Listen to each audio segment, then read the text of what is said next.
Okay, let's begin my presentation today. I want to talk about Nifix, how Nifix reinvented HR.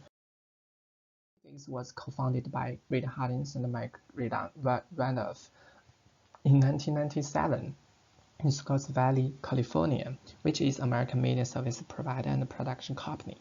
Recently, for the first time, Nifix became the world's most valuable entertainment company, knocking Disney down to second.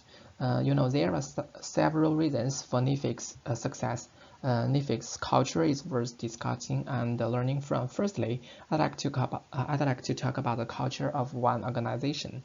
Organizational culture is a assembly of values, working rules, company version, traditions, and beliefs that a company has adopted over the years. The HR management system plays an important part in influencing the organizational culture within a business. In 2009, the revolutionary culture deck was made public, setting out Patty McCart and Reid Hollins' version and approach for attracting and keeping the best. The strategy was set around 7 key points: outlining a culture based on company values, hiring top talents, giving employees the freedom to succeed. Nifix's original 7 values are included as follows. The first one is values are what we value. It means instead of something written on posters and stuck on the wall, values should be lived, breathed, and actually valued. That means do as I do, not as I say. Leaders and managers need to live and breathe the company values in everything they do. The second one is high performance. Employees should operate as a high-performing sports team, not a family. You joined the company to compete, and every day you do your best to contribute to the success of the team. The third one is freedom and responsibility. This one is also simple. To be honest and treat people like adults. If you are looking for people to take ownership,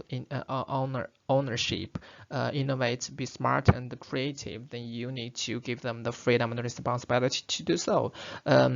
The next one is context and control. Don't control staff, they rather provide context to get the best results out of them instead. In the words of McCord, the best managers figure out how to get great outcomes by setting the appropriate context rather than by trying to control their people. Next one is pay top of market. Hire the best and pay top dollar for it. Nifix always pay top of the market salaries. In their words, one outstanding employee gets more done and costs less than 2 adequate employees. Next one is highly loosely coupled. Teams across the company must work to the same strategy, ensuring they are highly aligned, but loosely coupled means that they are not constantly checking each other's work or setting in analyst meeting. The last one is promotions and development. Nifix believe that people should shape their own features within a company rather than have a career plan shaped by the company. The company scripted formal yearly reviews early on. Except for the above we mentioned, Catherine think both simple rules and the Captain on Engine are reflected in the Nifix approach to HRM. Catherine, the author of Simple Rules, How to Survive in the Complex World, which explores how simplicity tames complexity in business, life, and nature. Due to time limits, now I choose high performance and freedom and responsibility to analyze. Due to time limits, and now I choose high performance and freedom and responsibility to analyze.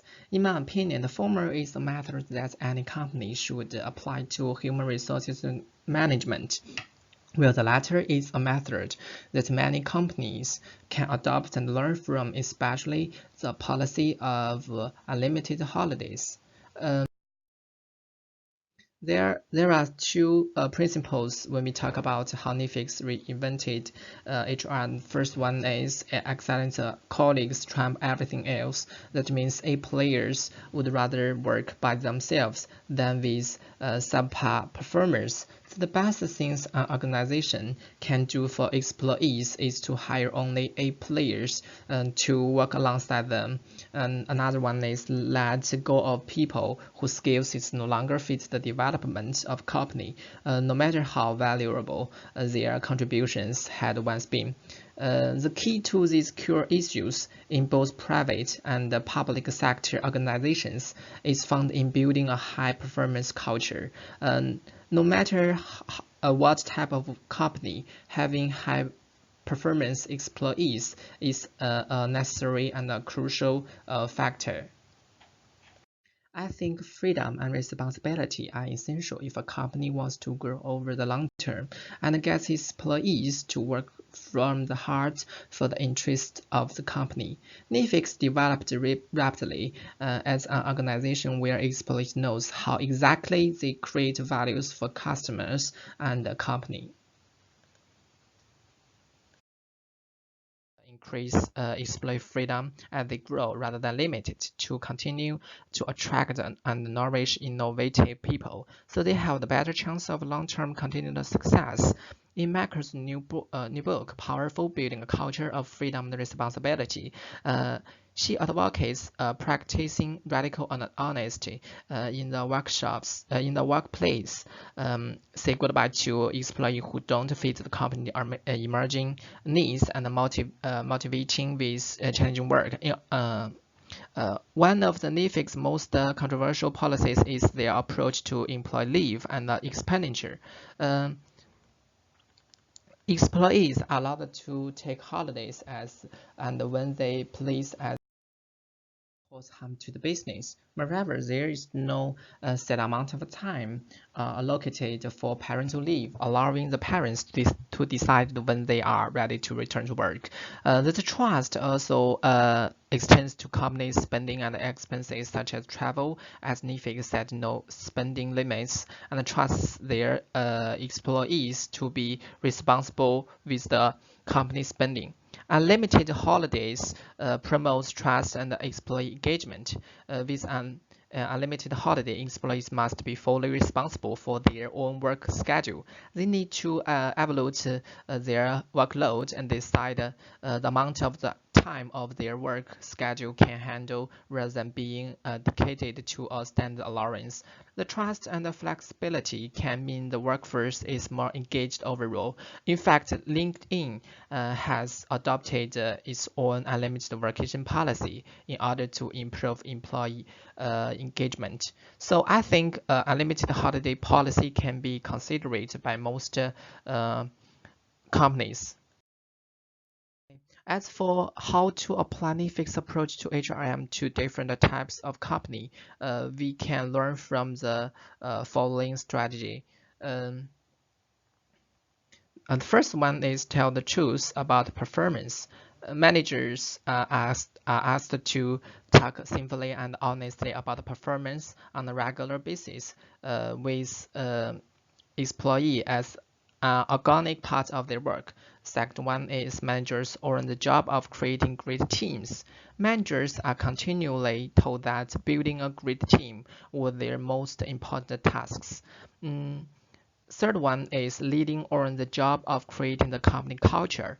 Mismatch, making sure employee understand the level that drive the business and the split personality startup are three issues need to attention when leaders build a company culture. Also, they need to be aware of subcultures that might require different management.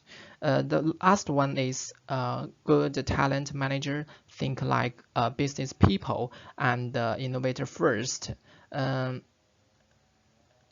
Like HR people last. Instead of cheering leading, people in their professional should think of themselves as business people, and there is no reason the HR team cannot be innovate to. Okay, this all my presentation today. I think we can learn a lot from Netflix company about human resources management. The above I mentioned is my opinions about this topic. Thank you very much.